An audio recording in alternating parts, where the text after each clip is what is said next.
হে নবী, আমার যে বান্দা ঈমান এনেছে তুমি তাদের বলো তারা যেন নামাজ প্রতিষ্ঠা করে এবং আমি তাদের যে রিজিক দিয়েছি তা থেকে যেন তারা আমারই পথে ব্যয় করে, গোপনে কিংবা প্রকাশ্যে। কিয়ামতের সে দিনটি আসার আগে, যেদিন মুক্তির জন্য কোন রকম সম্পদের বেচাকেনা চলবে না, না এর জন্য কারো কোন রকমের বন্ধুত্ব কাজে লাগবে। তিনিই মহান আল্লাহ তাআলা, যিনি আসমান সমূহ ও জমিন সৃষ্টি করেছেন এবং আসমান থেকে পানি বর্ষণ করেছেন, তা দিয়ে আবার জমিন থেকে তোমাদের জীবিকার জন্য নানা প্রকারের ফলমূল উৎপাদন করেছেন।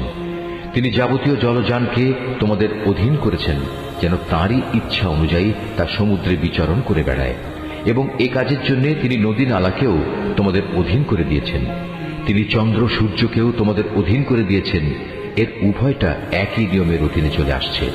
আবার তোমাদের সুবিধার জন্য রাত দিনকেও তিনি তোমাদের অধীন করেছেন।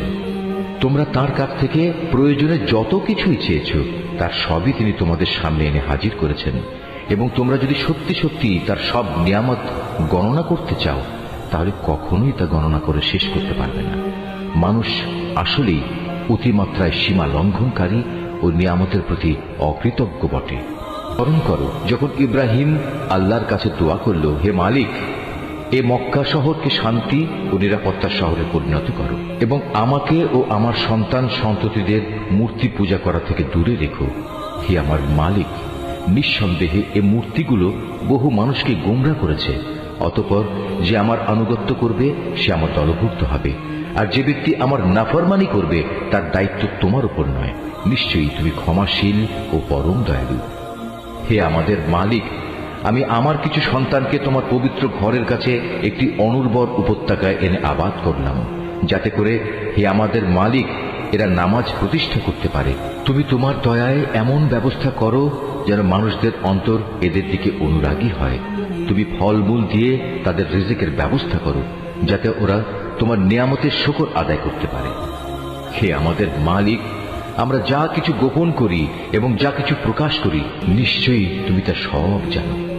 আসমান সমূহে কিংবা জমিনের যেখানে যা কিছু ঘটে এর কোনোটাই আল্লাহর কাছে গোপন থাকে না।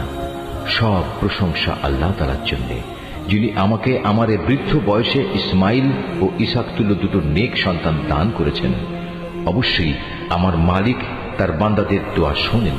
হে আমার মালিক, তুমি আমাকে নামাজ প্রতিষ্ঠাকারী বানাও, আমার সন্তানদের মাঝ থেকেও নামাজি বান্দা বানাও। হে আমাদের মালিক, আমার দোয়া তুমি কবুল করো। হে আমাদের মালিক, যেদিন চূড়ান্ত হিসাব কিতাব হবে সেদিন তুমি আমাকে, আমার পিতা মাতাকে এবং সকল ঈমানদার মানুষদের তোমার অনুগ্রহ দ্বারা ক্ষমা করে দিও। হে নবী, তুমি কখনো মনে করো না এ জালেমরা যা কিছু করে যাচ্ছে তা থেকে আল্লাহ তাআলা গাফিল রয়েছেন।